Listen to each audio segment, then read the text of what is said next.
আমচুৰ নেতৃত্বক মই এটা আহ্বান জনাম যে অনাহকত যি মুছলমানসকল ৭৫ বছৰ ভিতৰত প্ৰায় ৬০ বছৰ কংগ্ৰেছে শাসন কৰিছিল।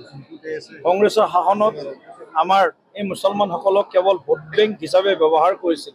তুষ্টিকৰণৰ ৰাজনীতিৰ চৰম পন্থা অৱলম্বন কৰি কংগ্ৰেছে মুছলমানসকলৰ ওপৰত ঘোৰ অন্যায় কৰিছে। আমচুৱে কংগ্ৰেছৰ দিনত মুছলমানৰ ওপৰত চলা অন্যায় আৰু যি তেওঁলোকৰ ওপৰত যি তেওঁলোকক শোষণ কৰা হৈছিল এই বিষয়বিলাককহে বেছি প্ৰাধান্য দিব লাগে।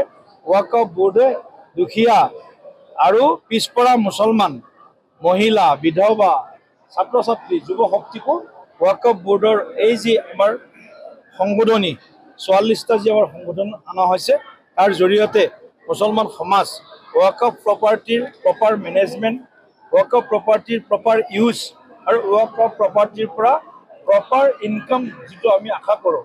স্বাস্থ্যৰ কমিটিয়ে ১২,০০০ কোটি টকা উপাৰ্জন হ'ব পাৰে বুলি এটা প্ৰতিবেদন দাখিল কৰিছিল ২০০৬ চনত। কিন্তু দুৰ্ভাগ্যবশতঃ ১২,০০০টো বাদ দিয়ক, ১২০০ বাদ দিয়ক, ১৬৩ কোটি টকা মাত্ৰ বছৰত ৱাকফ প্ৰপাৰ্টিৰ পৰা সমগ্ৰ দেশত উপাৰ্জন হয়। গতিকে এই গোটেই কথাবিলাকত ভয়ংকৰ দুৰ্নীতি, মিছমেনেজমেণ্ট যোগ পোৱা হয়। ২% হয়তো মুছলমানে 98% মুছলমানৰ এই ৱাকফ প্ৰপাৰ্টিৰ ওপৰত অধিকাৰ সাব্যস্ত কৰি আছে আৰু তাক নাইকিয়া কৰাৰ কাৰণে আমি এই আইনৰ সংশোধন কৰিছোঁ। য'ত মছজিদ আছে তাত মছজিদে থাকিব, য'ত মাজাৰ আছে তাত মাজাৰে থাকিব, য'ত গ্ৰেভয়াৰ্ড বা কবৰস্থান বুলি কোৱা হয় কবৰস্থানে থাকিব, য'ত যি ধৰণৰ তেওঁলোকৰ ধৰ্মীয় উপাসনাস্থলী বা অনুষ্ঠানসমূহ আছে তাত তেনেকৈ থাকিব, যাতে তেওঁলোকে ভৱিষ্যতত তেওঁলোকে যি ধৰণে ৱাকফ প্ৰপাৰ্টিটো এটা খেলি মেলি চলি আছিল সেইটো যাতে কৰিব নোৱাৰে। মুতাৱল্লীৰ পৰা আৰম্ভ কৰি ৱাকফ বোৰ্ড, ৱাকফ কাউন্সিললৈকে সকলোবিলাক আমি শক্তিশালী কৰাৰ মাধ্যমত আমি মুছলমান সমাজক ন্যায়হে দিব বিচাৰিছোঁ।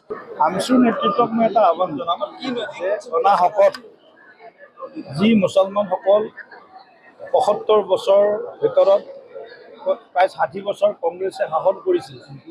কংগ্ৰেছৰ শাসনত আমাৰ এই মুছলমানসকলক কেৱল ভোট বেংক হিচাপে ব্যৱহাৰ কৰিছিল। তুষ্টিকৰণৰ ৰাজনীতিৰ চৰম পন্থা অৱলম্বন কৰি কংগ্ৰেছে মুছলমানসকলৰ ওপৰত ঘোৰ অন্যায় কৰিছে।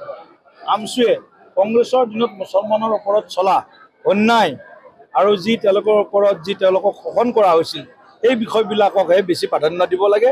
ৱাকফ বোৰ্ডে দুখীয়া আৰু পিছপৰা মুছলমান, মহিলা, বিধৱা, ছাত্ৰ ছাত্ৰী, যুৱ শক্তিকো ৱাকফ বোৰ্ডৰ এই যি আমাৰ সংশোধনী ৪৪টা যি আমাৰ সংশোধন অনা হৈছে তাৰ জৰিয়তে মুছলমান সমাজ ৱাকফ প্ৰপাৰ্টিৰ প্ৰপাৰ মেনেজমেণ্ট, ৱাকফ প্ৰপাৰ্টিৰ প্ৰপাৰ ইউজ আৰু ৱাকফ প্ৰপাৰ্টিৰ পৰা প্ৰপাৰ ইনকাম যিটো আমি আশা কৰোঁ।